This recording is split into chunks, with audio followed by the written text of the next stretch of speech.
Good day, ladies and gentlemen, and welcome to the ICAAP Committee on Youth Cooperation, or ICYC. My name is Cherry Ann Adayo, and I'm a proud member of ICYC. Before anything else, I want to wish everyone a happy International Day of Cooperatives.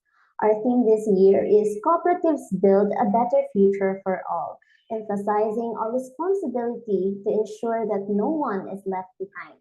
We must also demonstrate that cooperatives can excel in any field. Success comes when we expand our vision in a way that when a cooperative provides a niche service, it should benefit everyone. And when we say everyone, we're referring to its customers, its organization, employees, and its members.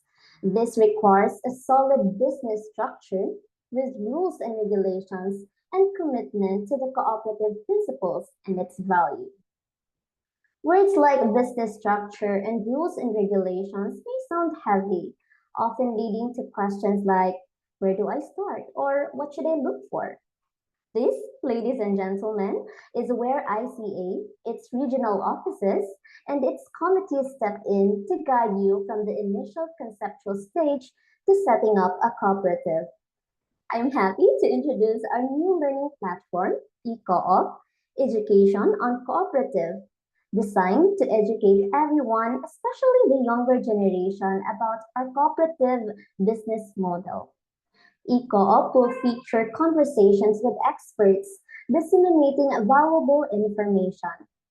We have also launched our E-Co-op channel on YouTube, where we'll upload informative and engaging videos on cooperative.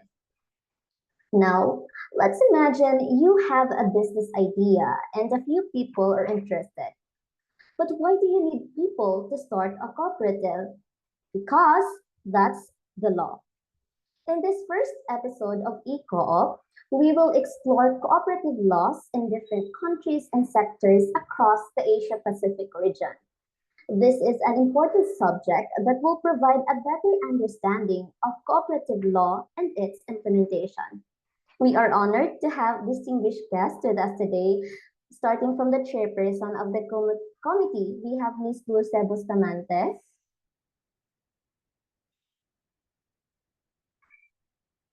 We have the legislation. We also have here the legislation director. Sorry, the regional director of the ICAAP. We have Mr. Balo Ayer. Sir.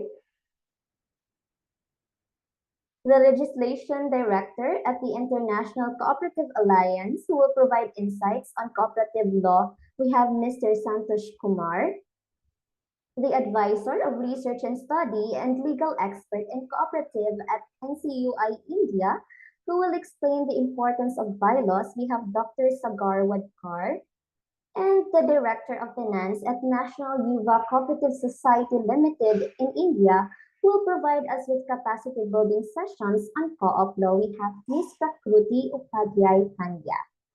I now invite Ms. Dulce Bustamante to give her opening remarks, and this will be followed by our Regional Director of the ICAAP, Mr. Balo Ayer.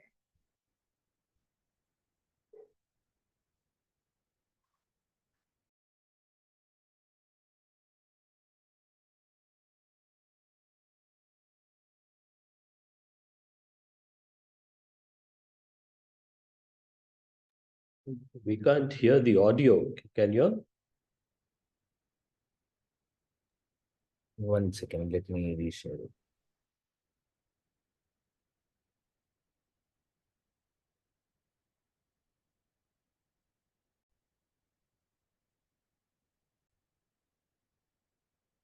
Good afternoon, everyone. I would like to greet you a belated Happy International Day of Cooperatives.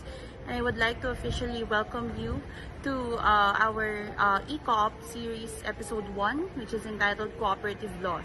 So I would like to thank everyone who are in the Zoom today, and I would also like to thank our speakers for today, our panelists for today, for giving us this opportunity to be with you and to hear you the legal perspective in different countries across Asia Pacific And I would also like to thank our regional director, Mr. Balo Ayer, for being with us today and attending our webinar for cooperative laws.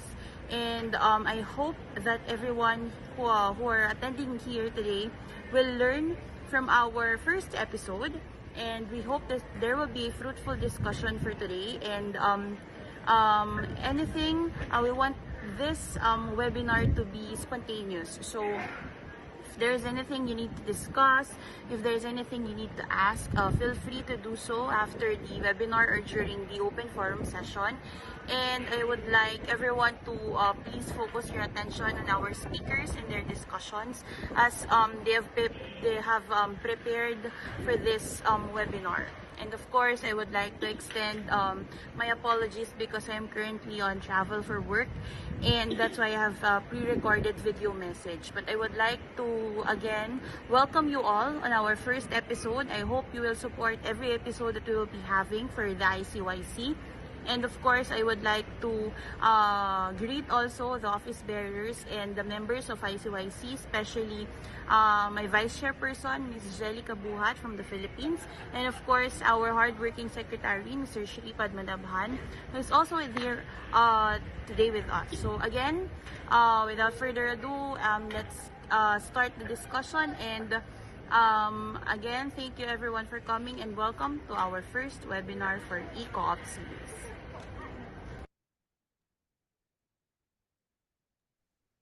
Thank you so much, Ms. Dulce Bustamante, for that opening remarks. I may now call on the Regional Director of the ICAAP, Mr. Balu Ayer, for his opening remarks as well.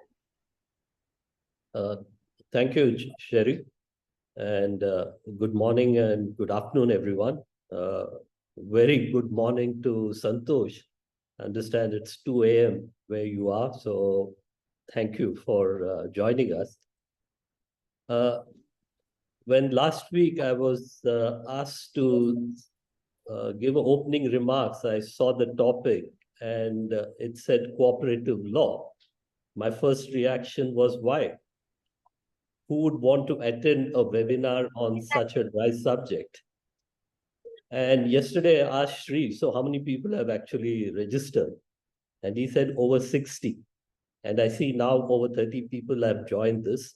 So thank you for proving me wrong that this is not a dry subject. It's a very interesting subject. And I'm delighted with the turnout and want to give a big shout out to the ICAP Youth Committee for arranging this E-Coop series and having the first webinar on the vital topic of understanding cooperative law across countries and sectors. While at the beginning I have said it's dry, but I was just joking. This is a very important and a serious subject, because understanding cooperative law will help us to navigate the cooperative landscape confidently and effectively. It will ensure that our cooperatives operate within legal boundaries, protecting the rights and interests of our members.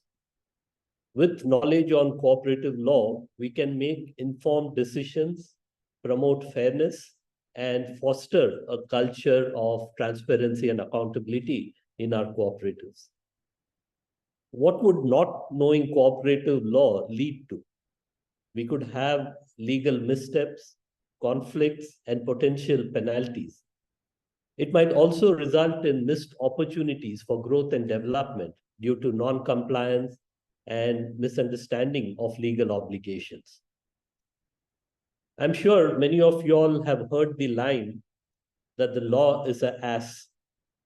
And this is from Charles Dickens' Oliver Twist, where Mr. Bumble is informed that he is legally responsible for actions taken by his wife. Bumble tries to defend himself by saying that his wife is the one who committed the actions in question and not him. But he's told, because they are married, he's legally responsible for his wife's action. While Bumble may be right in saying that the law is an ass, he still has to bear the consequences and loses its social and financial status. So we don't want to be blaming each other that we did not know the law in the first place and we did not know how to go about it. So it's very important that we understand why the law is important and what we need to do to abide by it.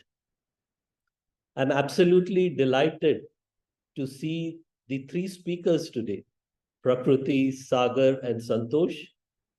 The committee could not have chosen a better set of individuals to be speaking on this subject.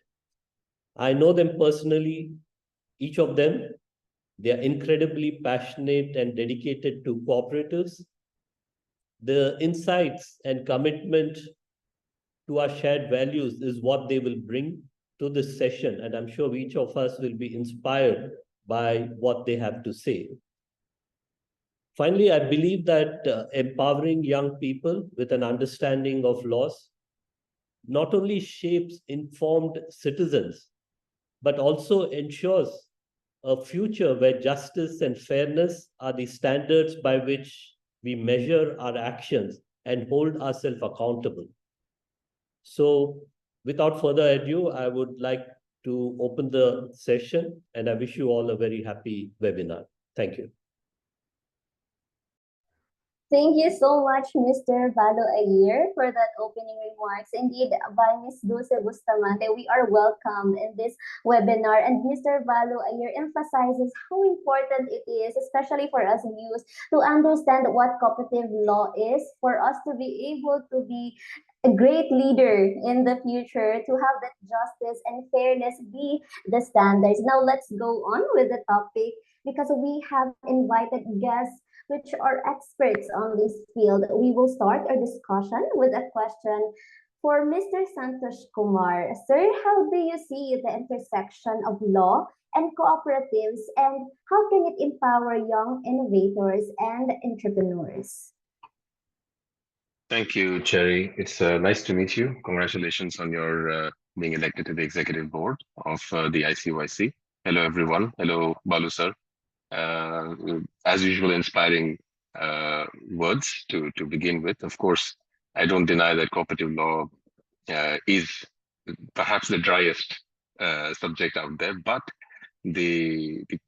our participants today, A, are young, and B, are from those countries that have a very strong cooperative law tradition and respect. This includes, of course, India, the Philippines, and I'm not sure if there are other countries here, but so it's, I think this is going to be a session where we learn and exchange. But I did dare to prepare a presentation, Cherry, if I may be permitted to respond to your question through a presentation.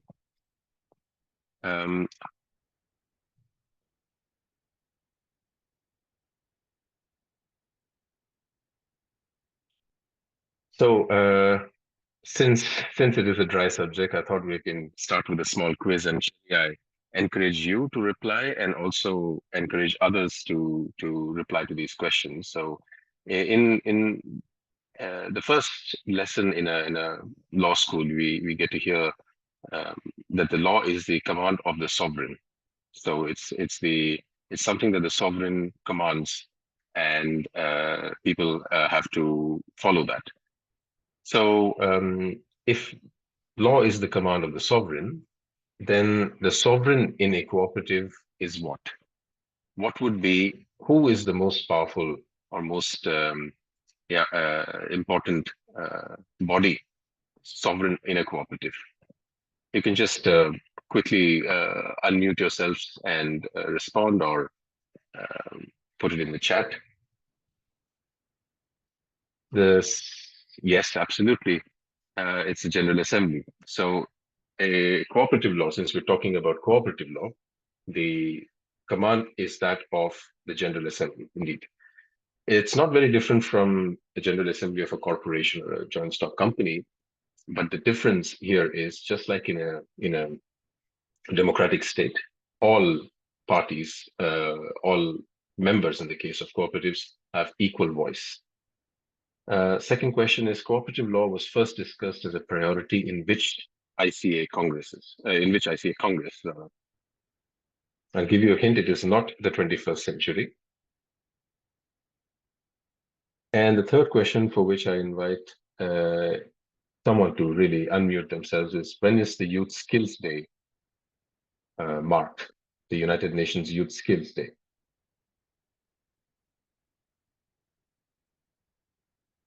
Well, while you think about it, let me give you a very short history of how ICA and cooperative law had sort of had their interface. So it was in 1897 in Delft in Holland, where the General Assembly of the ICA and the ICA Congress identified that governments have the power to obstruct the cooperative way and appropriate the cooperative form to a joint stock companies form or any other form of enterprise, and not the unique formula that cooperative way or cooperative business was and could be at that time. Then the ICA in 1904 passed a resolution on legislation and cooperation in less developed countries. This is in 1904, and at that time it was the world ran through colonies that were feeding imperial governments. But ICA had this wisdom, the Congress of the ICA and the General Assembly, to look at legislation as an enabler for and a platform for cooperation in less developed countries. The other important page from the history of ICA and cooperative law is that the first Director General of the International Labour Organization happened to be the one of the board members of the ICA. At that time, it was called the Central Committee, and he was part of the Central Committee, and that sort of helped also further cooperative law. I'm saying that because ILO has, among other things, a very important function to set standards and to make law. We'll get to that in a short bit. So my presentation will not be as useful as Dr. Sagar Wadkar's presentation, which will follow, because we are looking, all of you are hungry to become cooperative entrepreneurs or strengthen your cooperative enterprises through practical means. What I'm going to perhaps bore you with is a very broad macro bird's eye view on what cooperative law is and what, as Cherry asked me the question, the interface between cooperatives and law. But we have to ask a few questions to begin this presentation, where we take this bird's eye view. We all know about the Rochdale pioneers.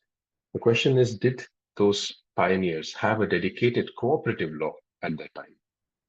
Or did they just end up cooperating and the law followed? A similar question, we go to Germany from England. Did Raiffeisen-style banks already have a supportive legal system for people's banks that was set up in the 19th century? And more recently, one of the more successful phenomena of the 20th century, later part of the 20th century, is the so-called social cooperatives of Italy. And these were pioneered in 1967, in that decade. And these cooperatives, as you know, take care or address the needs of members who have somebody to care for. It could be a child with Down syndrome. It could be an elderly person in the family who requires care, people with disabilities, etc. Now, the answer to the three is that the law didn't really play an important part, because the pioneers were pioneering through and disrupting the existing system. Most recently, the Italian social cooperatives is an emblematic example of how law is not relevant as long as you have the will and you have a plan. The law on social cooperatives in Italy came in 1991, so almost 25 years later, and it's become a huge phenomenon in Italy. And but just the point that law might not necessarily be important as long as you have a clear plan and you have you have all the other elements in line. Now, what we do have to, I think, understand what the difference is, since this is a session where we are exchanging our knowledge. So let me also share some from my book. So there is a difference between a law, the law, and of course, public policy that supports the laws. Public policy, one of the manifestations of public policy could be your national constitutions that sort of guide the government of the day, that guide the citizens of the country and others, whoever is relevant, on what the degree of tranquility should be in a country, how peace should be maintained, and what kind of pursuits and aspirations can be collectively achieved. So this is at the constitutional level. And we do find that about 1/3 countries in the world, member states of the UN, have cooperatives mentioned in their constitutions in one way or the other. We'll go to the example of India later in the presentation, but before that, just to understand that constitutions play a very important role in guiding how things happen, and if cooperatives need to be promoted or advanced in a particular country, then the highest recognition that they can get is through the constitution. In obviously countries that have constitutions, UK, as you know, does not have a constitution. Now, a law is a piece of legislation that a government enacts for a specific purpose. The examples could be the Cooperative Code of the Philippines in 2008, or the Code of Companies and Association in 2019 from Belgium. And then there is the law. So a law is tangible. The law is more slightly intangible, I would say, because that refers to the legal system as a whole in a particular jurisdiction. So what the taxation of cooperatives should be. Now, if members transact among each other, there is no non-member transacting with the cooperative, then the transactions that then the positive result, or the profit, for the lack of a better word, that accrues from transaction within members of cooperatives is not considered as income, and therefore no income tax should be levied. So whenever we go to the governments or intergovernmental bodies and say cooperatives need tax benefit, this is not just because cooperatives are good and they advance sustainable development, but there is a legal argument. And this is why I think I second what Mr. Iyer was saying in his opening remarks, that we need to really know if we want to become cooperative entrepreneurs or do business through the cooperative platform, cooperative model. We need to understand at all levels what the benefits are, what the legal arguments for these benefits are, etc. Now, don't think I have received any. Yes, skill day is indeed 15th of July. Thank you, Naveen Kumar. And the theme of this skills day this year is peace and sustainable development. So Youth Skills Day on peace and sustainable development. And we'll see how cooperatives are linked to that. Now, this is the spectrum of cooperative law, but maybe, Thierry, could you remind me when I have 5 minutes or 7 minutes left? Would you be able to do that, please? Yes, sir. Thank you. So this is the spectrum of cooperative law, at least the one that we are able to see. We don't know what all is there, if you've seen that image of the iceberg, where just a little bit on top and a lot of it underneath. So what is on top, this small peak, starts from bylaws. As you know, if you're starting a business, you need to set the rules of the game. But my opinion, my observation is that many a time, well-meaning cooperative entrepreneurs, particularly who are not as economically gifted, let's say, or do not have a lot of funds, tend to lose the battle at this stage, where the government prescribes a sample bylaw, and the entrepreneurs take it and write their names, write the name of the cooperative, its purpose, and then submit it as a tick box, as an administrative thing. And that they are not to be blamed, because many countries have laws, cooperative laws, that are only administrative. They are not promotional laws. And that's another discussion. Maybe one of the series in E-Cops or otherwise can explore this, the difference between promotional laws and the benefits they get, and the registration acts. Then they are operating agreements, articles of associations of unions or federations, and we go on. These are all internal rules that members give to each other. Then there is the Cooperative Act, which the parliament of a country passes, and that is a general law. It can be specific laws for specific sectors. Then comes the additional complementary or subsidiary legislation, as common law countries call it, the rules and regulations that sort of support the general cooperative legislation. Now, it would have been great if cooperative law finished here. However, since a cooperative is after all a business at one end and an association at the other, there are so many other laws, other disciplines that are attracted, and these include labor, taxation, corporate law, financial regulations, and competition. All of this from the perspective that cooperatives deserve a specific treatment that is that takes into account the special characteristics of cooperatives. We already spoke about national constitution, and most of my work and at the ICA level also, what we can manage is legal advocacy at the international, at the level of international law, both soft law and legally binding law. Now, Sherry mentioned something about law first or something like that. I can't remember what exactly she said, but these are the laws of the Rochdale pioneers. Why were they called pioneers when the first cooperatives were set up in the 18th century? And this, the Equitable Society of Rochdale Pioneers was set up in the 19th century. Simple reason that when well-meaning individuals come together, they have a clear plan, they have all the other aspects aligned. The important aspect of predictability of behavior of your fellow member needs to be written down. And how the cooperative will interact with the member, how the cooperative will interact with the market, the purchasers, etc. So all the ideas of cooperating, it's best the Rochdale pioneers proved to write down. And these rules or bylaws or laws of Rochdale pioneers, as they had called them, are extremely important. And this supports my earlier point that many a time we see the battle is lost at the stage of bylaws unless members come together and develop their ideas and translate them into agreements. That's what we're talking about. And this will, I think, Dr. Sagar Wadkar will speak more about this in his presentation. Now to the main question. What is the interface between law and cooperatives?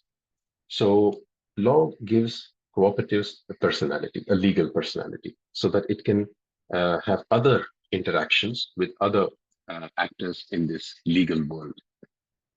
Now, cooperative gives identity, because what is a cooperative is something that now, at least in the 21st century, there is a clear understanding.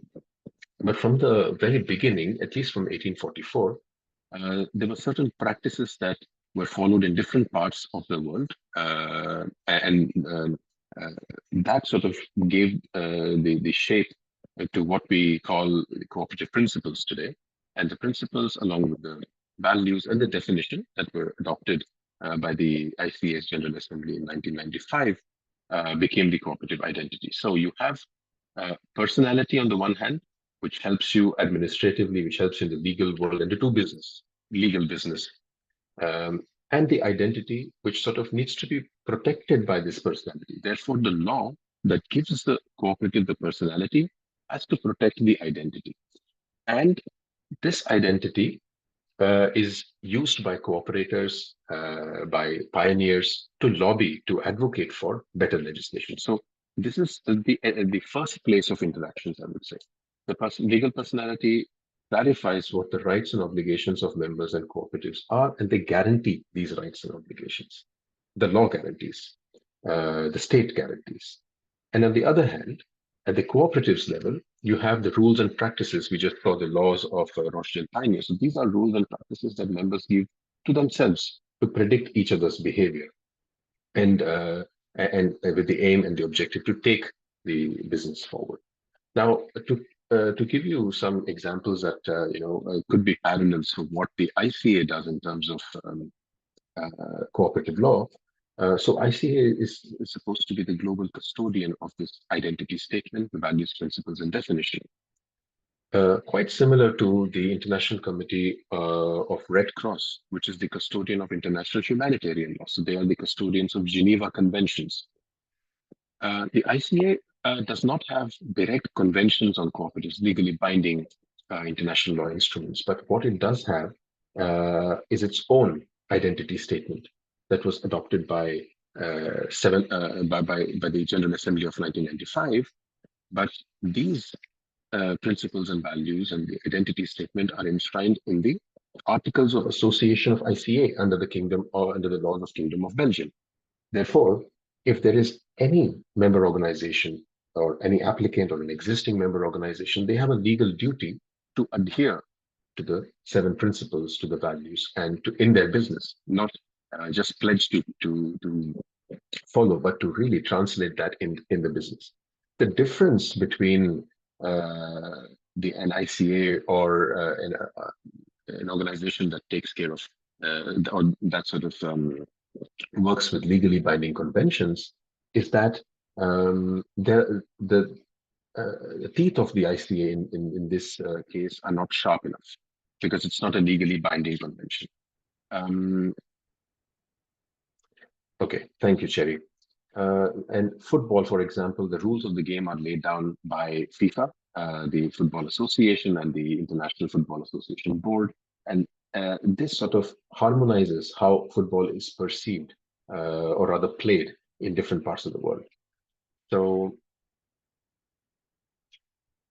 I wanted to talk about this since we mentioned the Youth Skills Day. Youth Skills Day was a direct result of the World Conference on Youth in 2014 that had the Colombo Declaration on Youth. The idea behind this conference was to mainstream what youth wanted from the post-2015 development agenda. Now, obviously, the post-2015 development agenda resulted in the Sustainable Development Goals. And I have to thank Mr. Iyer for allowing this very committee, the ICA AP Youth Committee, to participate there and to advocate for or lobby for the mention of cooperatives in the final the Colombo Declaration on Youth. But I would like to draw your attention to paragraph 24, where it says that the member states would promote youth employment by adopting quantitative targets such as young people not in education, employment or training, as well as qualitative targets based on decent work definition according to ILO standards to protect young people from all forms of exploitation and discrimination. Again, sort of asserting that ILO has this lawmaking role and ILO has a recommendation on promoting cooperatives. So it has several aspects to it which furthers the cooperative idea, but let's not get into that. Or the fact that there are other organizations within the UN system that are that include cooperatives in their law. But this is an important slide. Perhaps the lawyers among you would recognize this image on the right, which is the crest of the International Court of Justice. Now, at the international level, sources of law are identified through various factors, and one of them is international custom as evidenced as evidence of a general practice accepted by law. Now, you have the Rothschild pioneers in the UK, you have the Raiffeisen-style banks in Germany, you have the worker cooperatives in France, and then micro-savings culture in Kenya, and so on. There are so many cooperative practices. Now, all of them, in some way or the other, fall under the ambit of today. This is a fact that they fall under the ambit of cooperative law. Now, these cooperative laws, at some point, make a reference to cooperative principles. The argument that the ICA is building is the principles in letter and their practice is gradually becoming international custom. And this is accepted by law, as we see in a number of legislations around the world. So this is an important, perhaps one of the first such cases where an NGO, where an association of peoples-based organizations ends up developing a legal framework for the world, an international law made by NGO. There are a few examples very quickly, Cherry. I'll just take 2-3 minutes to finish this. next year will be celebrated as the International Year of Cooperatives, and it's not the first time. Of course, all of you know that 2012 was the first International Year of Cooperatives, if you may, and uh, the last decade, 2010 onwards, and until now, there have been several forward-looking legal reforms for cooperatives in the favor of cooperatives. And all of them take inspiration from the existing international law on cooperatives. This includes the ILO recommendation, the UN resolutions, the International Covenant on Civil and Political Rights, which is a legally binding convention, International Convention on Economic, Social, and Cultural Rights. These are legally binding. So all the reforms that we've seen in the last 10 years, but mostly the ones that you see right now, I'll give you a few examples, somehow directly address the aspirations of these international law instruments. The first one is the Framework Act on Cooperatives in South Korea, which was known to have sectoral laws. So you have an agricultural law, you have a consumer law, different fragmented cooperative laws. But in 2012, I assume because of the momentum that the international year gave, South Korea ushered in a general law, a framework law, where any type of cooperative can be created anywhere in South Korea by anyone. And that resulted in an immediate surge in the number of cooperatives, not only quantitatively, but also the diversity of cooperatives. Different types of cooperatives emerged in South Korea. In India in 2011, at the end of 2011, the constitution was amended and the right to form cooperatives was guaranteed to all citizens, which means that if anyone, any state agent, for example, is in any way hindering the process of creating a cooperative, then the citizen of India, at least, can raise the matter to the highest court of the land, because this is your fundamental right. This is equal to right to equality or right to life, for instance. Then an encouraging trend was seen both in the Middle East with Palestine, but also in Western Europe, where the agencies for promoting cooperatives, sometimes like in Belgium, the agencies have 70% cooperative representatives and 30% government representatives. And these are government bodies funded by government through a law. But these kind of agencies, be it the Belgian style or government agencies to promote cooperatives, were also ushered in and strengthened rather in different parts of the world. And one of the most interesting development in the last decade was the creation of the Japan law on associated work, which legitimizes, gives legal personality to worker cooperatives. Now, Japan has had a history, a tradition of worker cooperatives, but they did not have a law. So they were registering as unions or associations. Now you do have a law that is an enterprise. It can include activities of care and activities of industrial scale, like industrial production or workers-based cooperatives. So that's a very welcoming development. And what the ICA's level, the Cooperative Law Committee's level, were thinking is to map the various changes that have taken place from 2010 or 2009 when the IYC 2012 was announced until the end of 2025, and to sort of to identify the trend on how cooperative law is faring.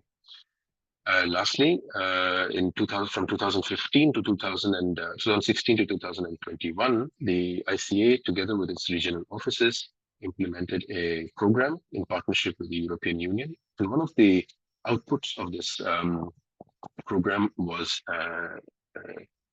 creation of knowledge, general knowledge on cooperative laws of around 80 countries. Now, the project has been renewed, and for the next 5 years, I think there will be great leadership shown by Asian cooperatives, the Asian region, to advance this research, analysis, and benefits through cooperative law. So I'll finish here, Jerry. Thank you very much. And of course, I'll be around for the questions and discussions.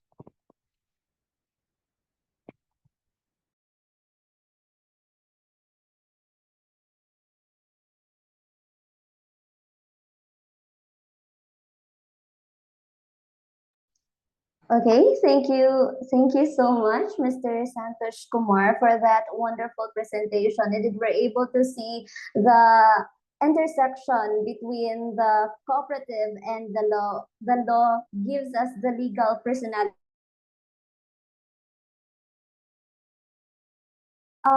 Before we'll proceed, sir, with the next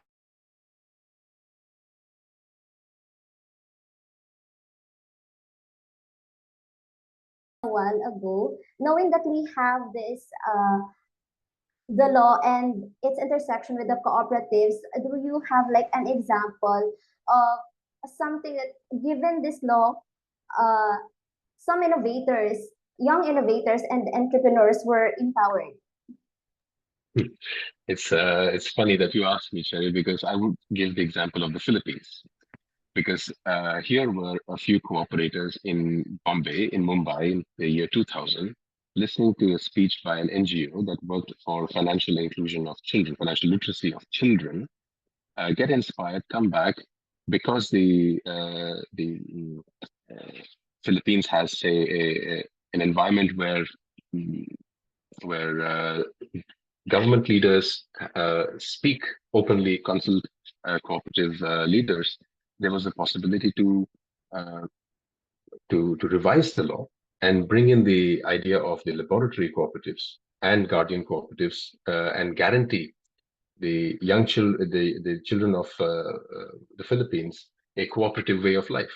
And since it's been 24 years since this idea germinated and 16 years since this idea came into law, a generation of cooperative leaders has emerged. And this generation is now occupying seats in the various government offices, including the Cooperative Development Authority. So I would say this innovation, this inspiration, and the cooperative way is benefiting the. I don't know. I don't have the evidence, but just by meeting you, Cherry, I think it's benefiting the cooperative movement with inspiring leaders. Okay, thank you so much, Mr. Santosh Kumar. Now, if you have questions for our first speaker, Mr. Santosh Kumar, just write it in your notebook or jot it down on your notebook. We will be asking that one later on our question and answer portion.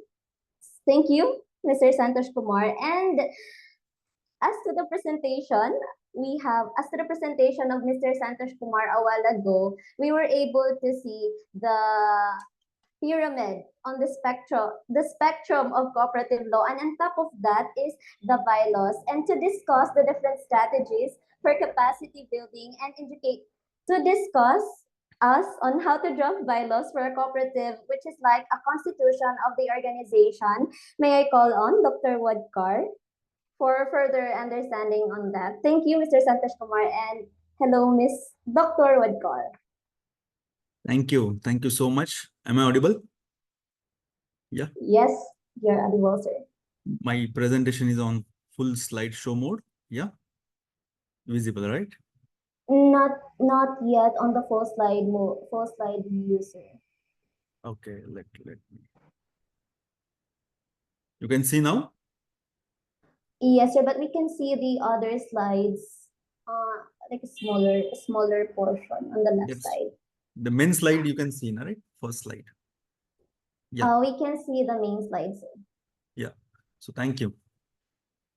So at that outset, let me thank ICAP for inviting me for this, first of its kind and very wonderful, E-Coop webinar series on understanding cooperative law across different countries and sectors. And I do understand it's the first part. And thank you, Santosh, for, setting the context and giving a broader framework as far as cooperative law is concerned. And my assigned topic is, the framework, framing the effective bylaws, the key elements, and then best practices. So yes, bylaws is, I think bylaws is nothing but a miniature of a cooperative law.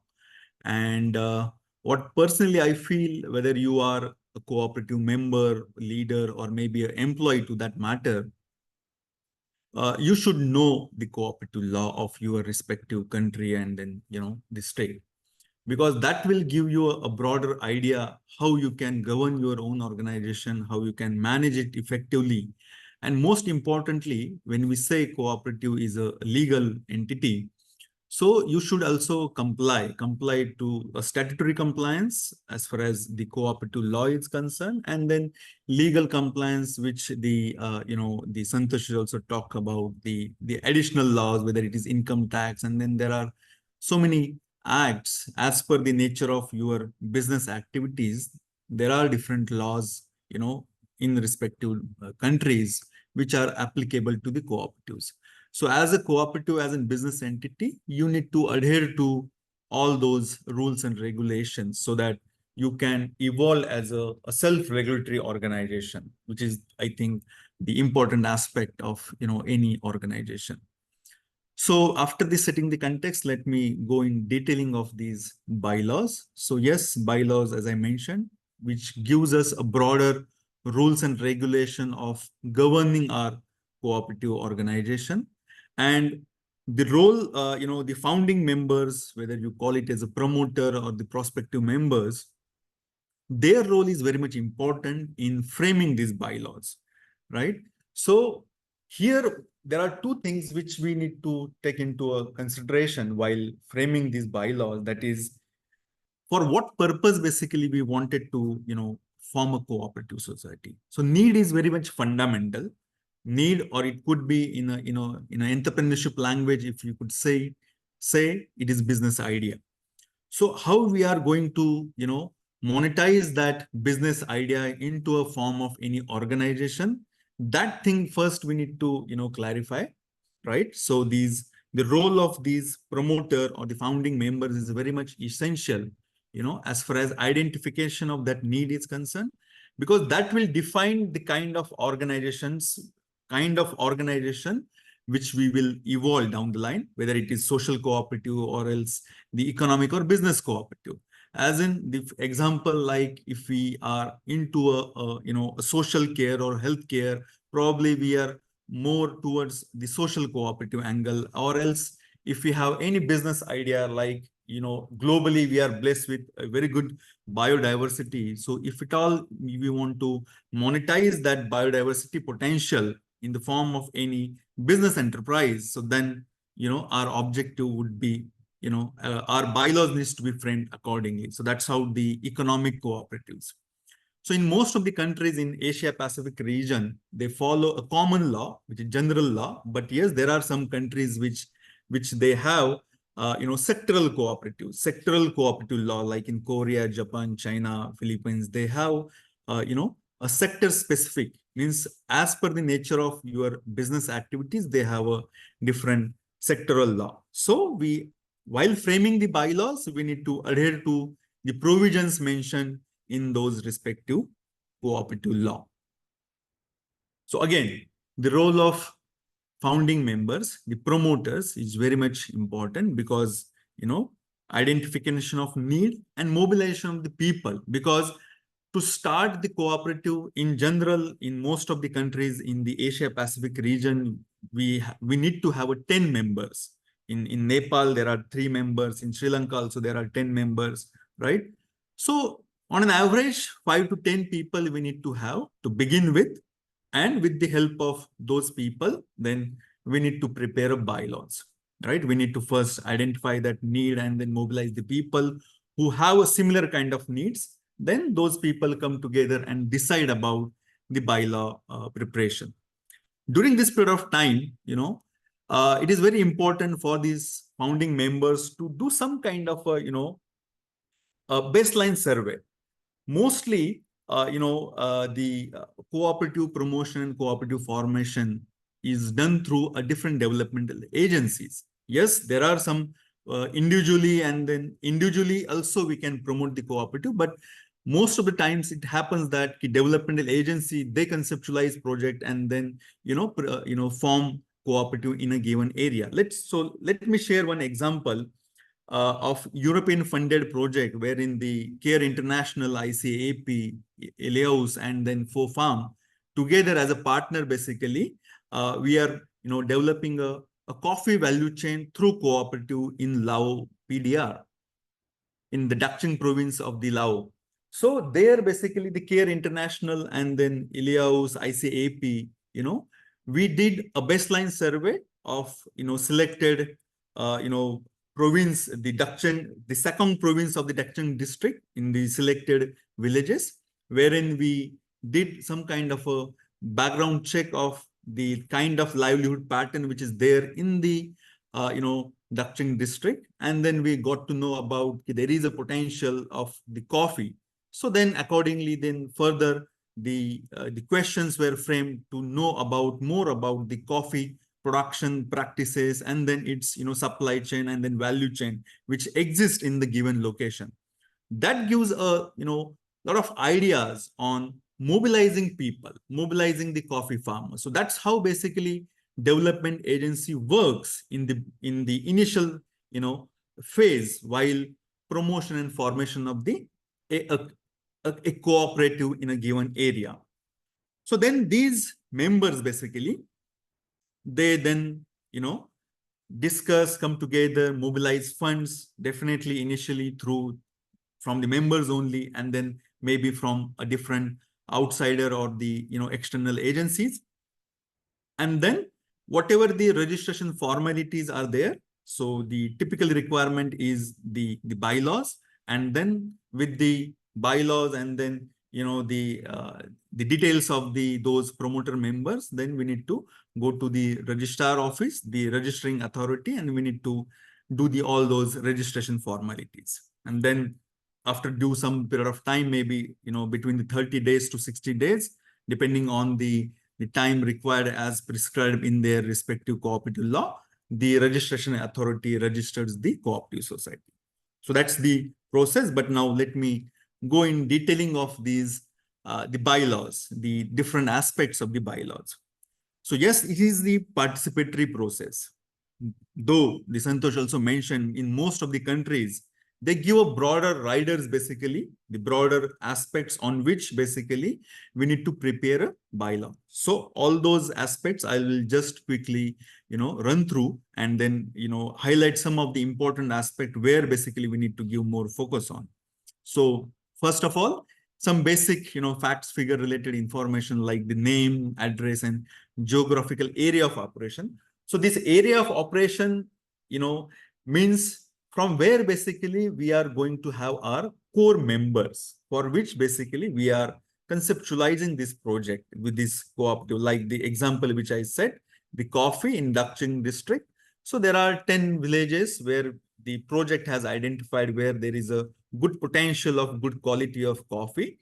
So in the registration document, those 10 villages names would be mentioned, which means out of that 10 villages, that cooperative cannot have a membership, right? So that's the the concept of area of operation. But this does not restrict them to go for the business operation beyond that 10 villages. Then objects and services. So this is nothing but for what purpose and what kind of services these cooperatives are going to offer to their respective members. So like for example, for the coffee farmers, so definitely they will be the objectives, they can mention that to, promote or to enhance and then expand the livelihood opportunities for the farmers of the region, plus to increase the income of the coffee farmers. So like that, they can mention the objective. Services, in terms of services, that cooperative, then they can venture into providing all those input services which are required for the coffee cultivation, and then output services for the effective value addition, processing, and marketing of that particular cooperatives. So as per the nature of our business activity of any given cooperative, the objects and services needs to be framed. Now, what I have done as per the the principles of the golden principles of the cooperatives, I have categorized all those different aspects which have been mentioned in the respective cooperative law as far as preparation of the cooperative, as far as preparation of bylaws is concerned. So first thing first is the membership. So who all can become a member? So if my focus is more on the establishing coffee value chain, so definitely I can only mention the coffee farmers only can become a members. If it is multi-purpose, if it is a multi-purpose cooperative society wherein I'm going to talk about or I'm going to do business about coffee and then seasonal crops, whatever the crops are being grown by the farmers of that region, in Dakchin province. So all those crops value chain will be established and all those services will be provided. Besides, there are other health services, other educational services also I can provide. So it's all depend on how as a promoter member you are defining that, the nature of business. So as per that, you can mention who all can become a member, right? And then there are types: ordinary, nominal, associate, joint. So in most of the countries, they define these different types of cooperative types of members. So ordinary members is the core members, like the coffee farmers are the ordinary members. So besides ordinary member, it's depend on that cooperative. They can also give some kind of a nominal or associate members to the cooperatives or to the members who are associated directly or indirectly with that cooperative society. Joint membership, mainly in the case of the housing cooperatives, we can see the concept of joint membership, wherein the husband and wife together, they have flat on their name. So in that case, mostly in the case of the housing cooperatives, we have the concept of this joint member. Then we need to frame the procedure for eligibility of members, expulsion of the members. In what all those conditions we can expel members, right? So in detailing in the next slides, I'm going to discuss about the eligibility and expulsion. But there is a provision for readmission also, if some or other reason you expel member. So generally, it's depend on, again, the cooperative law, what rider they have mentioned, but on an average, 1 year to 5 years, they give that kind of a period. After that only, the cooperative society can readmit any given member. But in some of the Asia Pacific country, they also mentioned that if you have expelled member 2 times, so then there is no any chance in the 3rd time you will allow or readmit that person. So there are some rider which mentioned in the cooperative law, which we need to adhere to while framing the bylaws. Then the conditions for withdrawal, termination, and resignation of members. Say, for example, if I have stopped, coffee farming, so then I cannot be a member of a typically coffee cooperative society. So there are a different, aspects mentioned in the bylaws. We can mention on what all those different conditions we can, terminate or ask for the resignation from the membership. For example, if down the line, I'm a coffee farmer, but myself and individually, I have started, value addition processing, and then I have set up any processing plan for that matter, right? Individually. So then it is contradicting with the core business of the coffee cooperative, which is there in my local and which is I am a part of. So in that circumstances, then the management committee or the general assembly can decide to expel such kind of a member because of conflict of interest.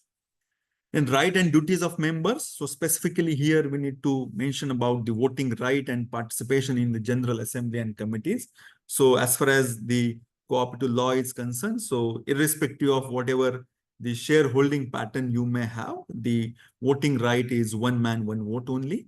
And then by default, if you are becoming a member of cooperative society, you will enjoy in the participation in the general assembly and then different committees. And one day you can also become a director and the chairman of the cooperative society, also subjected to fulfilling the respective conditions.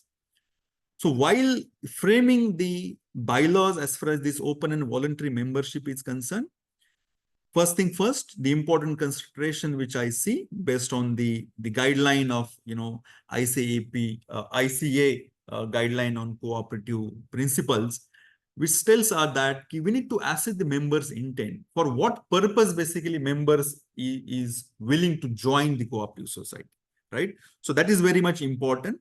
Secondly, we need to also ensure the representation of women and youth while framing the bylaws also. and then maintain the political and religious neutrality. Thank you, Cherry. Yeah. Eligibility of admission as a member. So, of course, the age of majority under as defined by the local law. He or she should be a resident of any given area, that is the area of operation, and of good moral character. So these are the some basic conditions mentioned in the respective cooperative law.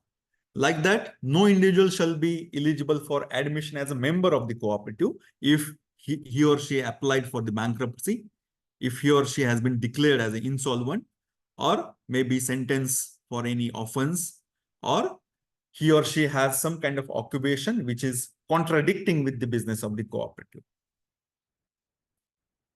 A member may be expelled for one or more following reason, as if he ceased to be reside in any area of operation, failure to pay a share money, or maybe a due from a cooperative society. Particularly, this applies to a credit cooperative or the cooperative banks. The most important here I would like to mention, that is the failure to avail minimum level of service. In most of the cooperative law, this condition, has been mentioned. And when we talked about cooperative is the business enterprise, so definitely the cooperative member as an owner, if it is agriculture cooperative, they are producer. At the same time, they are consumer also. So the cooperatives, as per their nature of business activity, they need to mention that rider. So what is that minimum level of service which individual member has to adhere to? For example, Amul is globally renowned cooperative society, right? So they have a rider that key individual dairy farmers should pour a milk, at least 800 liters of milk they should pour in a year to their respective cooperative society, or else out of 365 days, they should pour milk at least 180 days. So like that, as per nature of business activity, we need to have these, rider, in our bylaws when we talked about the cooperative as a business enterprise.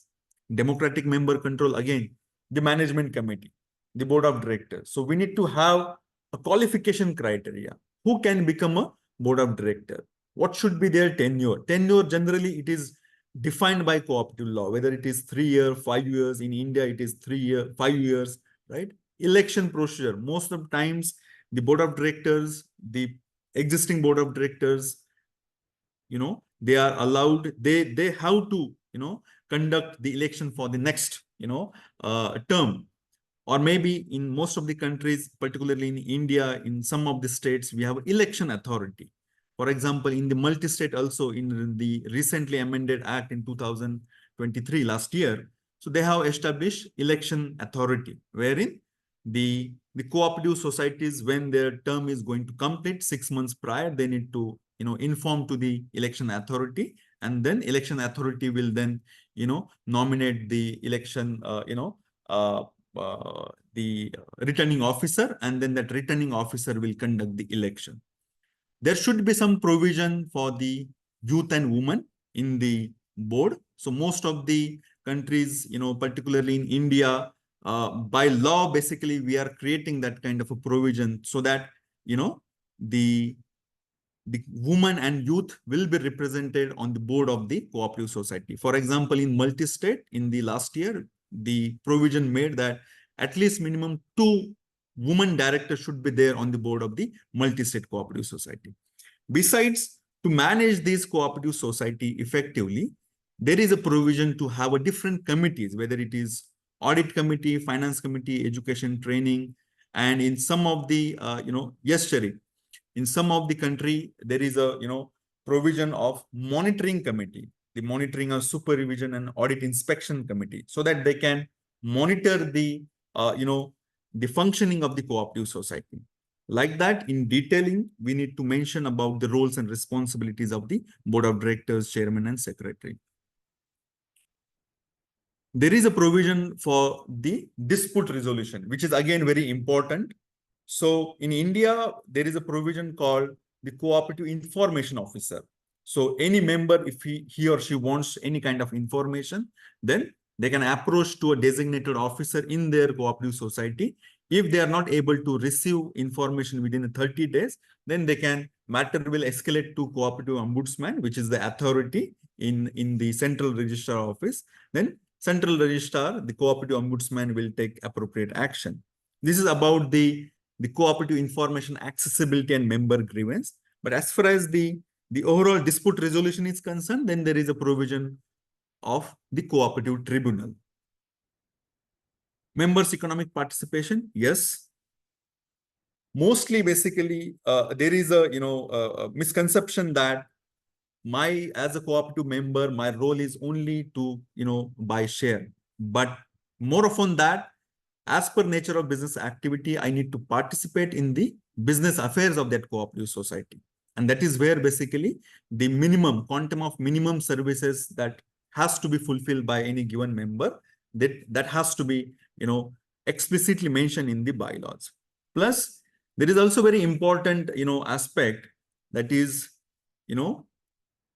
the member who is a user, member who is a non-user of the services, non-member but a user of the services, and non-member, non-user.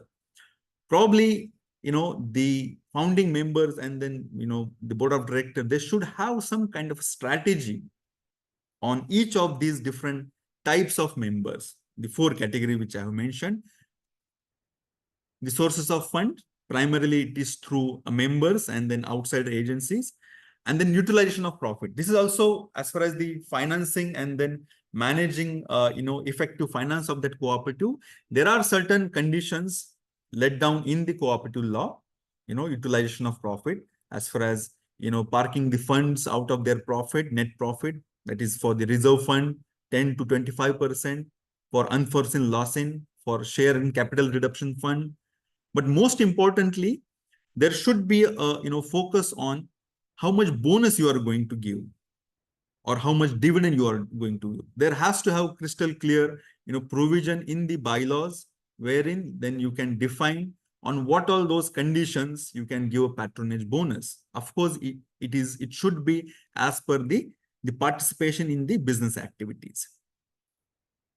Autonomy, independence, again, very most important, that is the role of General Assembly, the role of Board of Directors.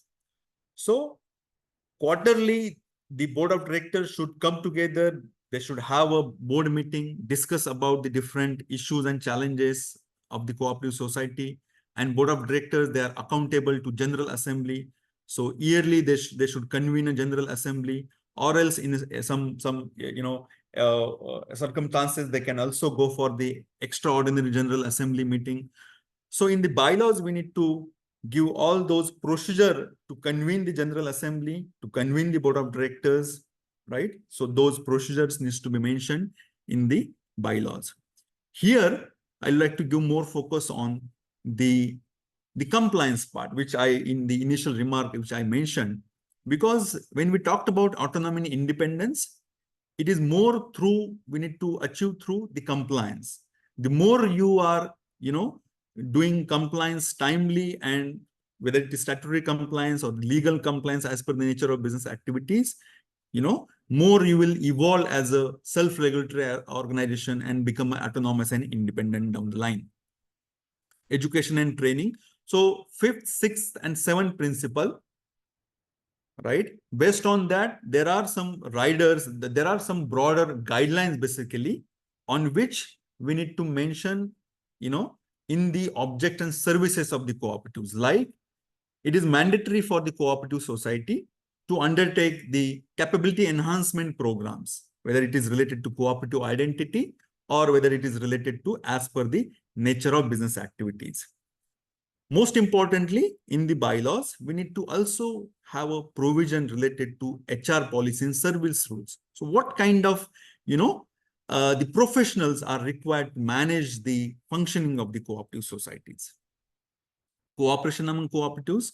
So these are the broader guidelines which we need to mention in the objects and the services of the cooperatives, wherein the initial promoter's role is very much important to assess or to map the existing local resources and then local cooperative setup which is there in their respective region, so that the proposed cooperative society, or the newly formed cooperative society then can network with those respective whether it is sectoral cooperatives or intersectoral cooperatives for doing a business activities.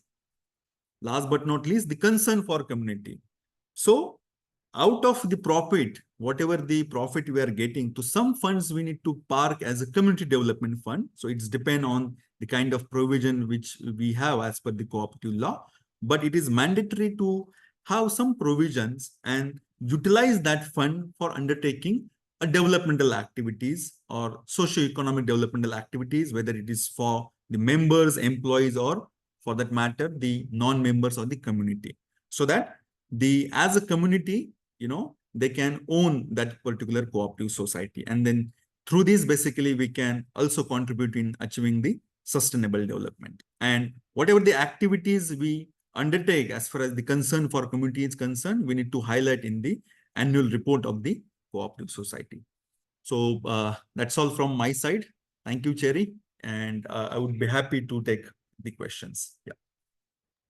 Okay, thank you so much, Dr. Wadkar. And for the questions, I'll be asking everyone to take note on the questions. We will be catering that later on after the presentation of our third speaker. Thank you, Dr. Wadkar. And of course, it's really important. Thank you for that detailed presentation, for guiding us to the step-by-step process on drafting the bylaws. And it's really important to take note on the 7 principles of our cooperative. And number 5 on that is education, training, and information. So to discuss the different strategies for capacity building and education and cooperative law that will benefit the young entrepreneurs, I will ask Ms. Prakruti Upadhyay Pandya for the presentation.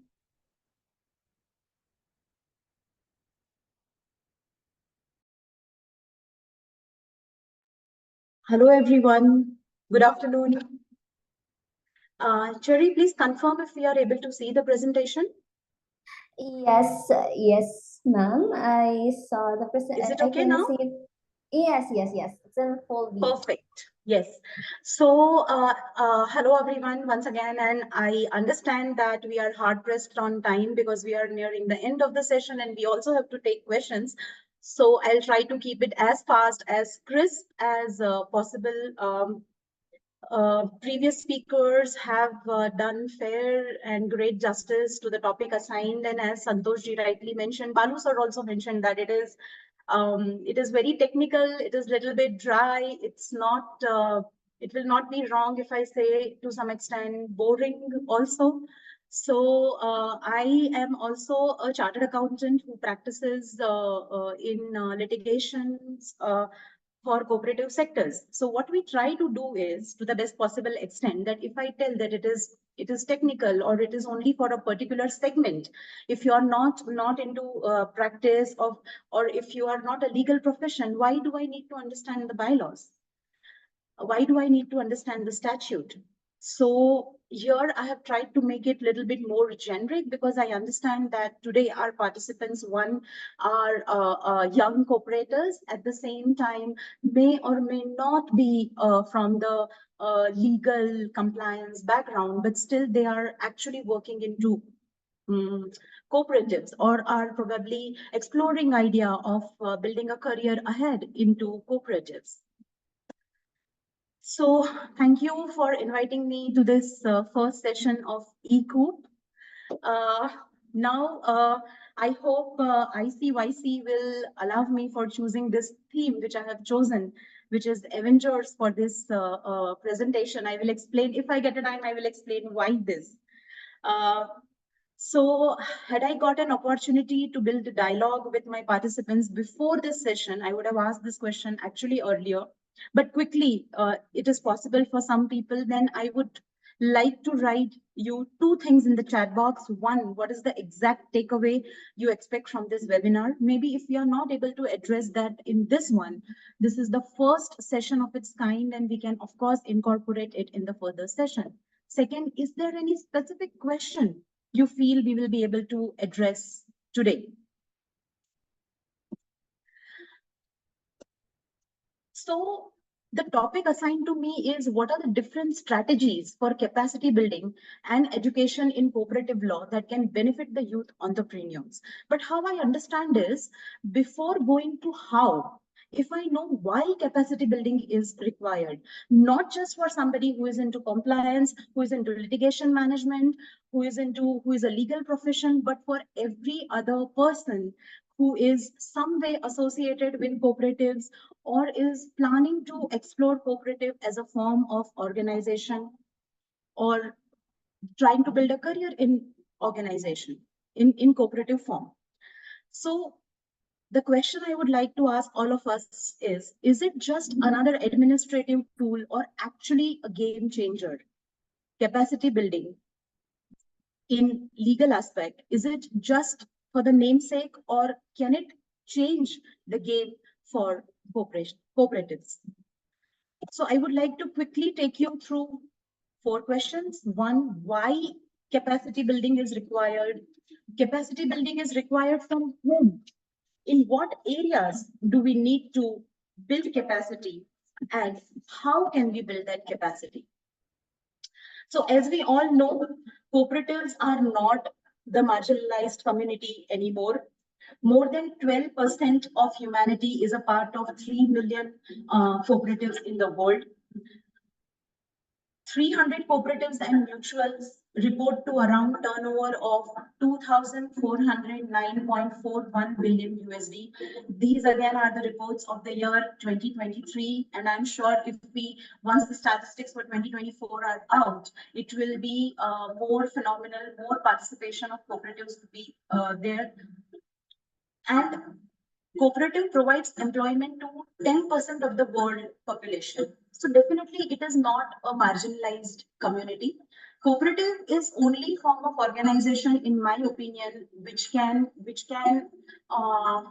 bring in inclusivity, which can bring in community participation.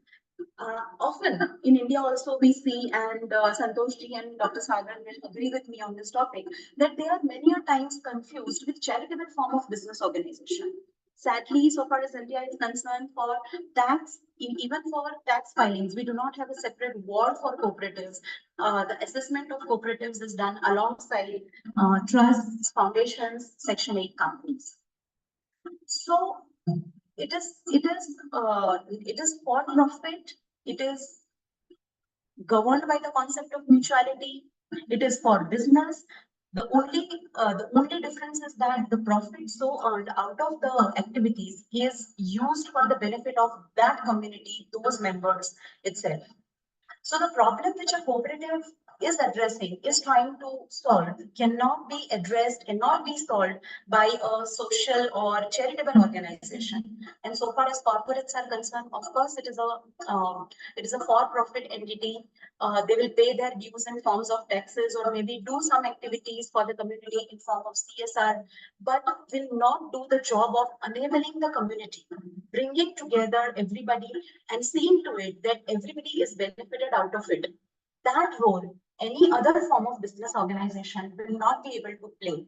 And also, it is most organic form of business organization, right? It is as simple as that. I try to tell that if there's a group of friends, they want to eat a cake, but I'm not having enough money. I am having some money. My friend is having some money. So we all are contributing that, buying the cake, and then once I buy that cake, we share it. Cooperative is as simple as that, right? Not very difficult to understand.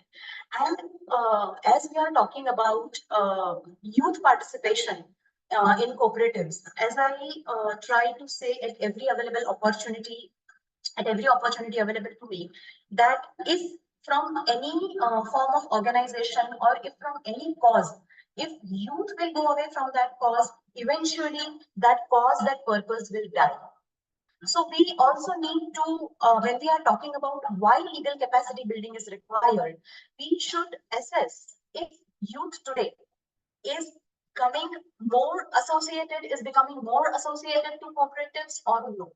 How much is the youth participation in whom form of organization is there? Some of the examples I have listed down here, I would not be able to take you through all, but These are the statistics of last 5 years of cooperative entrepreneurship, in which, of course, youth participation has been seen. One of the examples which I like to cite is of Jaipur rugs. As you know, and I see that is the case in many other Asian countries also, that the population from smaller cities, smaller towns, and villages will be migrating to cities, bigger cities, and that will put pressure on infrastructure in the bigger cities.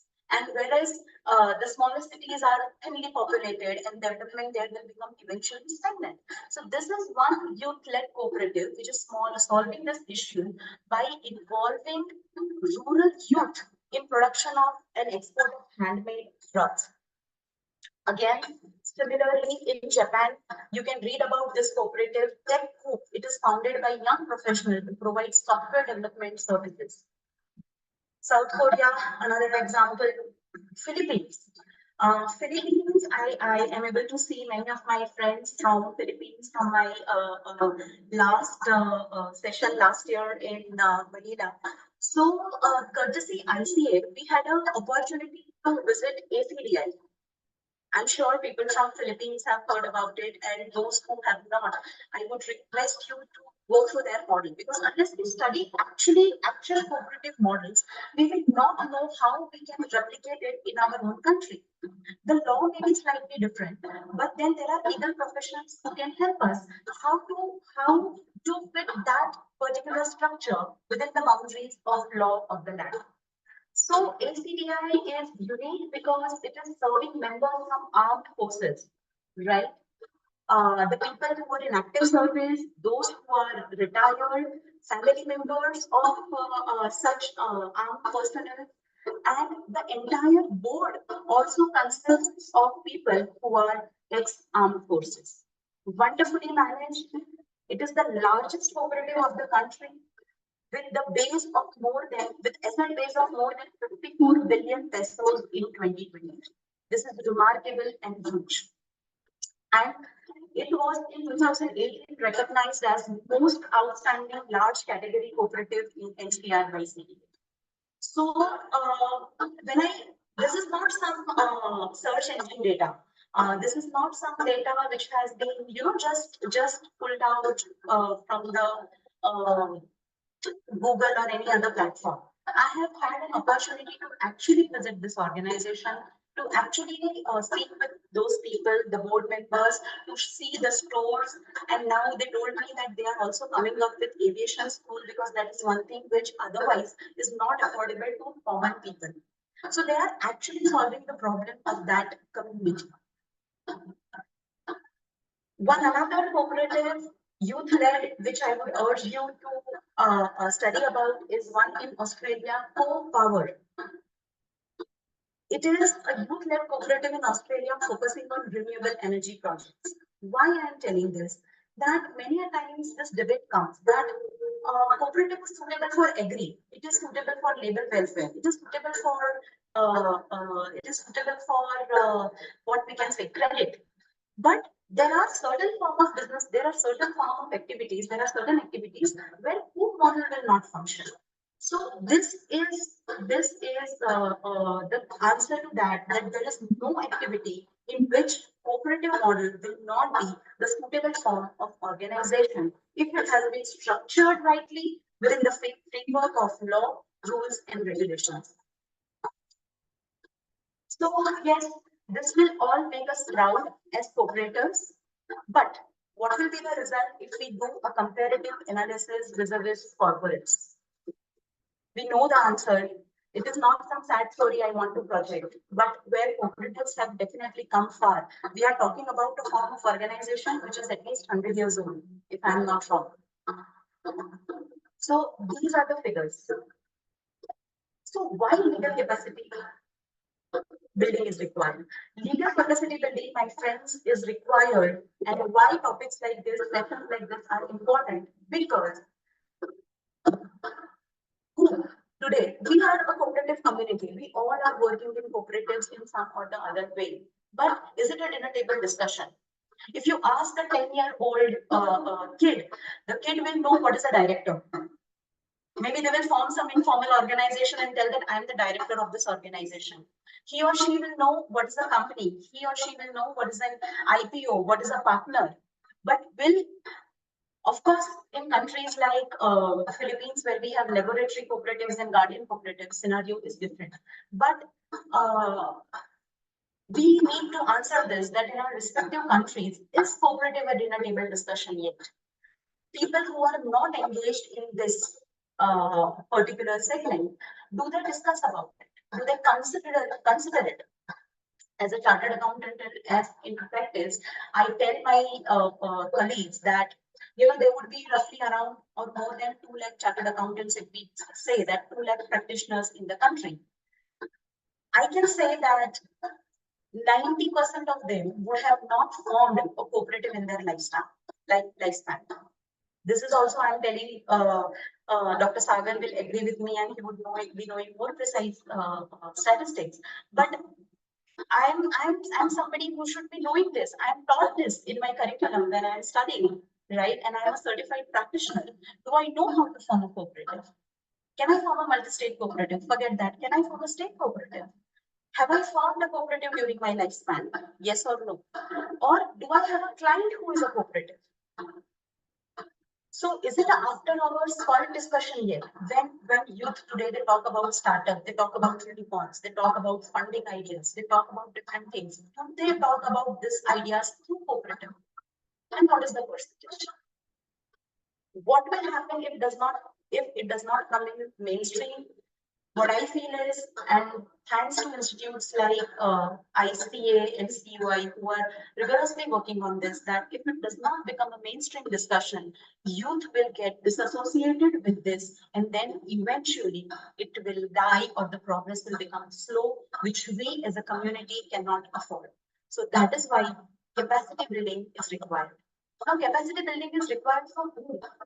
Goes without saying, if I am a member of cooperative, it is required. If I am an administrator, it is required. If I am a consultant or advisor, it is definitely required. One more question which I would like to ask you all here, and I don't need answer. You can ask that to yourself and answer it. That at least we all the participants in this session, we all are related to, associated with cooperatives, actively working with cooperatives. How many of us have tried to read the law of our respective country? Okay, jargons, technical, understood. I also cannot write a code. I cannot make a social media post. I don't even know what are the correct hashtags to be put. That is not my job. But have I attempted to read the law and the rules of the organization? I'm a cooperator. I'm a proud cooperator. I'm working day in and day out. Have I tried? And today, thanks to digital disruption, there are simpler mediums. You need not go through that jargons. You need not go through that pages. And so far as my research or study goes, Santosh ji, Sagar sir, please correct me if I'm wrong. It is not a very elaborate act. In Asian countries, it is very concise. It can be read, and it can be, you can try to understand it. And there are people to help if you do not gauge the meaning of it. But have we attempted to read the act? Have we attempted to read the rules?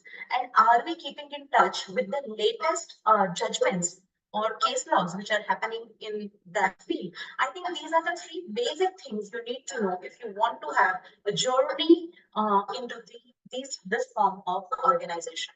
Apart from that, this goes without saying, the entire Coop ecosystem needs capacity building so far as laws are concerned. If I am a supplier to Coop, if I am a lender to Coop, if I am a customer or client of cooperative, if I am business associated or partner, if I am employee, why? Why this is required? Say I am a manufacturing setup, I am buying some of the raw materials from some other organization. It is a company. I know what are the legalities surrounding it. I know it because I'm dealing with 100 other companies like that. My legal team has already done the analysis, how the MOU will look like if something goes wrong. This is the legal action. But if I'm doing that with a cooperative, if I'm engaging with a cooperative, I will have to understand that what is the structure, how it operates, who is ultimately the owner of this entire thing, what is the escalation matrix, and it is defined in that. If a particular person has been appointed as a CEO has been defined in that. What are the roles, responsibilities, obligations of a CEO? It is not just another label. If I am saying that a person is managing director, it is defined what is a managing director, who can be a managing director, and what are the roles, responsibilities of the managing director. Similarly, if I'm saying I'm an executive committee member, so if I'm a supplier to a Coop, if I'm a lender to a Coop, if I'm customer, client, or even employed in a cooperative organization, I need to understand what are the legalities surrounding that particular form of organization, in my opinion. Now, so we have covered two questions: why legal capacity building is required, for whom it is required, and in which areas you should do legal capacity building. These can be the session topics for the following topics. If this webinar series, when this webinar series progresses, I will not touch more on this because Dr. Sagar has explained in detail these pointers, that on what aspect I need legal capacity building, right? Right from how to form a cooperative. And when we are talking about how to form, I should also know how to dissolve. When a client comes to us, and even if he or she does not ask how to form a company, I have formed a company, 15 days, the company is up, running, all licenses there, bank account open, you are doing business. But even if the client does not want, we educate them that tomorrow, if you want to close this down, what is the process? Even if you don't want to listen, I will, as a consultant, I will explain. So for cooperatives also, I am not discussing it here, but that question should come in my mind, that tomorrow if I want to wind up, what is the process? Is there a way to wind up, or there are organizations which I cannot wind up just like that? What is the scenario so far as merger acquisition is concerned? Tomorrow I want to do fundraising. Can I do or can I not do? What if I have not thought about these questions today and tomorrow I am stuck? So all these aspects, legal capacity building is not just required, but is inevitable. Now, how can legal capacity building be done? So I have listed down certain examples. You can note this down, or this presentation can be shared if you're really willing to, build capacity on this aspect or any other aspect of cooperatives. Then this will be of your help, because we are talking at the platform of ICA. And in my past last year, I had an opportunity to be a jury member for youth at Youth Summit for pitch competition, which is held by ICA. I would like to mention briefly about it. If you are aware about it, well and fine. If you are not, then I urge each and every participant to go through the link and see what it is. In that, young cooperators, they present their ideas of their business model, of their activity model through cooperatives. And there are mentors assigned who are expert in the field, who will groom that idea, and then on a particular day, they will present it before the participants from all the countries, and 3 people will be chosen as winners, and ICI will also do hand-holding support to these people. Now forget winning or losing, but if you have seen, I have witnessed the way those people were groomed. Winning or losing, that idea was fully cooked. They can easily implement it from the next day. Believe me, many of the people, and I can proudly say that not just with the presentations, many of the people had come with prototype. A group of young people, they wanted to manufacture some chocolates. They had actually got small packets of those chocolate manufactured in there. They had got the product. It was amazing. So something like this will do legal capacity building, because there is a mentor to help hold here. The mentor will ask you the questions which you have not asked yourself. So if you have some concept in your head which you want to materialize, this is an amazing opportunity. This is another link, all the support initiatives for youth on one map. Again, done by ICA. You should go and refer to that. What are the methods of capacity building? Workshops and trainings, of course. Philippines CDA conducts workshop which benefits over 10,000 young cooperative members annually. No wonder the country has, huge development so far as this model is concerned. Curriculum development. India Institute of Rural Management in Anand. It offers postgraduate program in rural management, which has a strong focus on cooperative law and governance. So unless it becomes part of the curriculum, it will become a little bit difficult. And that topic should not be like that, which people leave in option. Like I tell for chartered accountants that in final exams, we have Multi-State Cooperative Society Act in our curriculum. It is a 10 marks question and everybody leaves in option because who will read the entire act for just 10 marks? So yes, these are focused, what I can say curriculums, wherein if I'm interested in this field, if I want to build a career through it, only then I will go in this. Resource centers and libraries, of course, they are there. Networking and collaboration. Again, Asia Pacific Cooperative Youth Summit. I know many of you have participated because I can see many of my friends from Youth Summit. It brings together more than 1,000 young cooperative leaders every year, which is a big networking opportunity. You can learn what is happening. Online learning courses. Cooperative business model is an online course offered by the University of South Pacific, attracts over 5,000 learners from Fiji and neighboring countries. Huge opportunity. It is online. You can join from everywhere. Also scholarships and funding. Another interesting thing, if you have not observed or if not got through, Coops for 2023. It is a campaign that promotes the role of cooperative in achieving sustainable development goals. Now, as we know that there are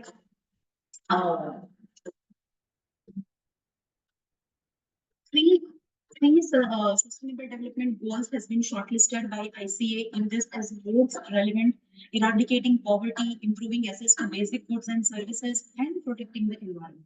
So if you are a Coop, you can pledge your Coop to this cause by getting registered to Coops for 2023 campaign.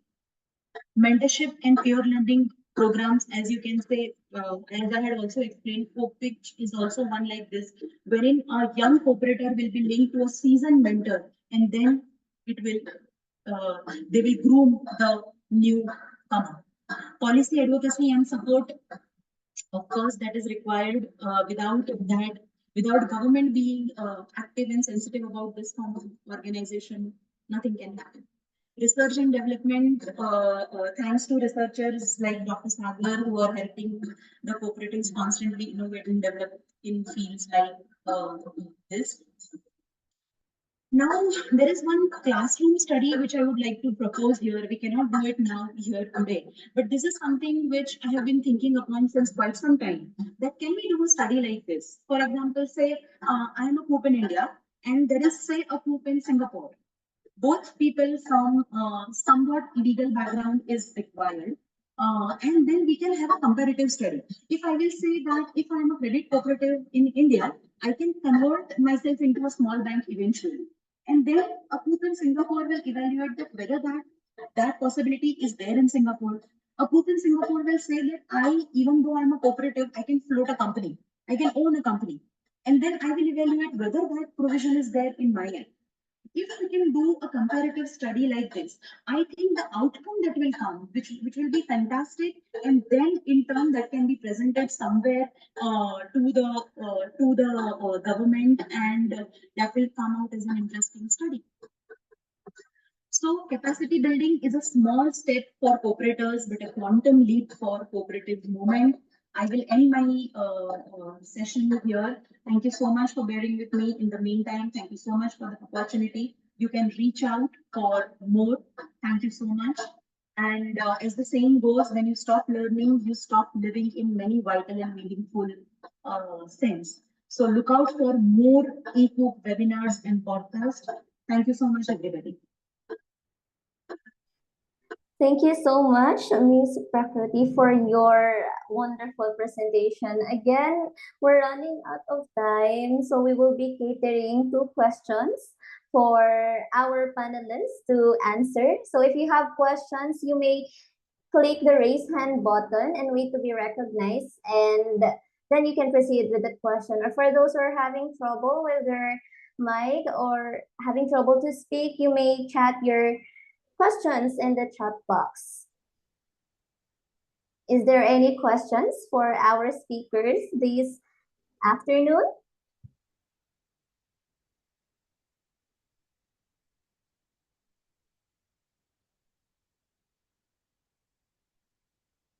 And for those,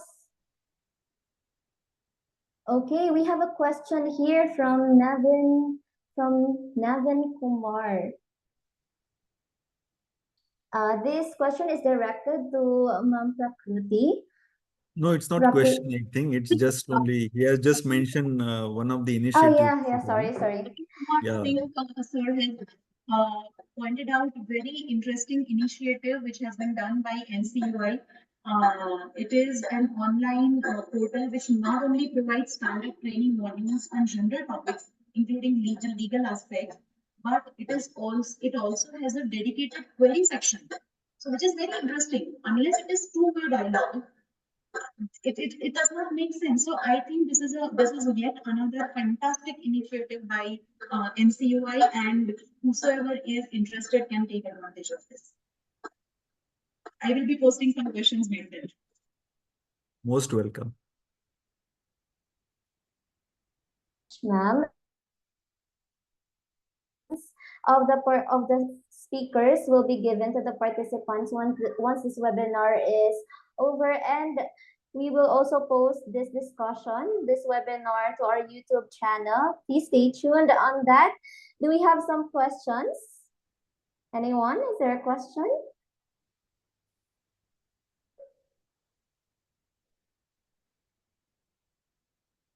Okay, if there's none, may I call on Miss Elizabeth for the vote of thanks. Good afternoon, everyone. Hi, Miss Cherry. Am I audible? Yes, ma'am. Okay. All right, everyone. Good afternoon. This is not yet the end game for our first E-Coop webinar series, Understanding Cooperative Law Across Different Countries and Sectors. After hearing today's fascinating insights, the question now isn't whether cooperative law is dry and boring, but rather how attractive it can be. And seeing everyone's participation today, spanning different generations, it's clear that cooperative law and youth share something special. We exist, but are sometimes overlooked. And yet both are vital in breathing life and innovation into cooperatives. And I would like to appreciate everyone. Your engagement today proves that the evaluation and your engagement today proves that youth and law continues to evolve. I would like to share that Santosh Kumar brilliantly demonstrated that cooperative law is foundation empowering cooperatives to thrive and make a real difference in our communities. And besides our shared commitment to cooperative principles, our reason of being, one of the key things that unites cooperative across regions is having our own articles of cooperation and bylaws. And this is my question. When was the last time you checked your cooperative articles of cooperation and bylaws? When was that? What's that question mark face? Have you ever checked it? Well, as for me, it was recently while we are writing our this one, our commemorative book. I don't know if you can see my okay. This is our commemorative book celebrating the 50 years of our organization. And a part of doing this is doing our research. And while doing this, I have learned that our co-op existed even before the first cooperative code in the Philippines. And I also discovered that our initial purpose was to provide insurance protection for farmers.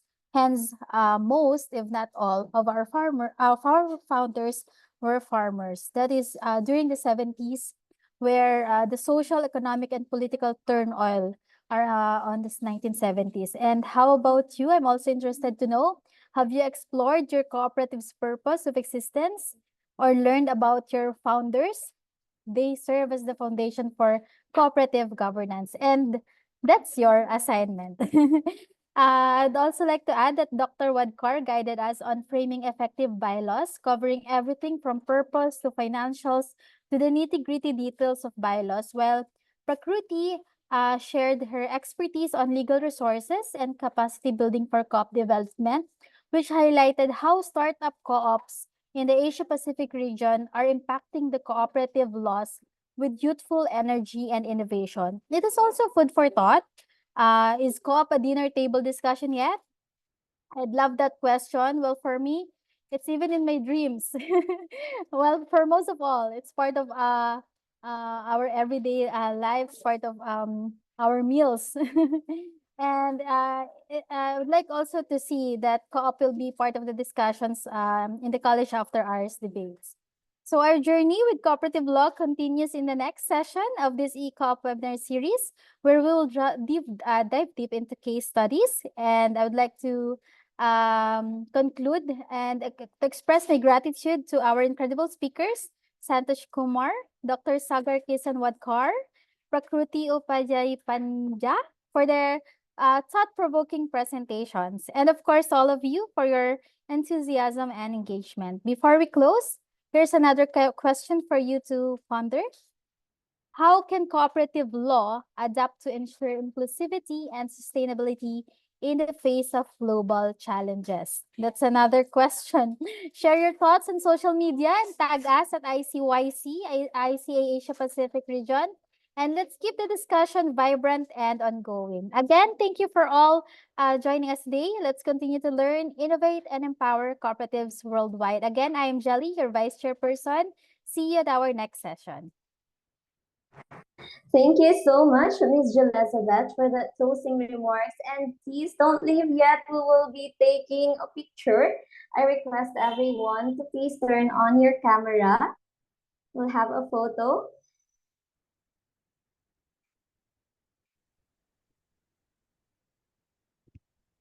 Sir Shri, will you be the one taking the photo? Some participants were having problems on accessing the attendance sheet. It's on the view. They can only view it but can't edit it. No, they can still type in because the link has been modified. Okay. You can access again the sheet and fill out the attendance. Okay, everyone, open your cam so that we can have our picture taking for today's session.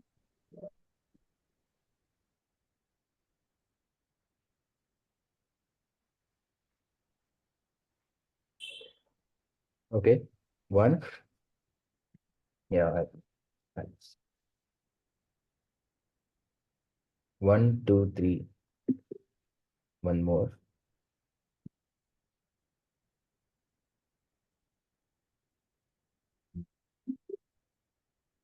Okay. Okay, thank you everyone for joining us today, and I hope you found this episode insightful and inspiring. And if you did so, please follow us on our social media accounts, our social media channels, and subscribe to our YouTube channel called E-Coop. We will be back with part 2 on the cooperative law subject, and stay tuned. Have a great day ahead. Thank you everyone, and the presentations will be sent to you later on. Have a great day. Thank you. Bye. Thank you, everyone. Thank you. Bye.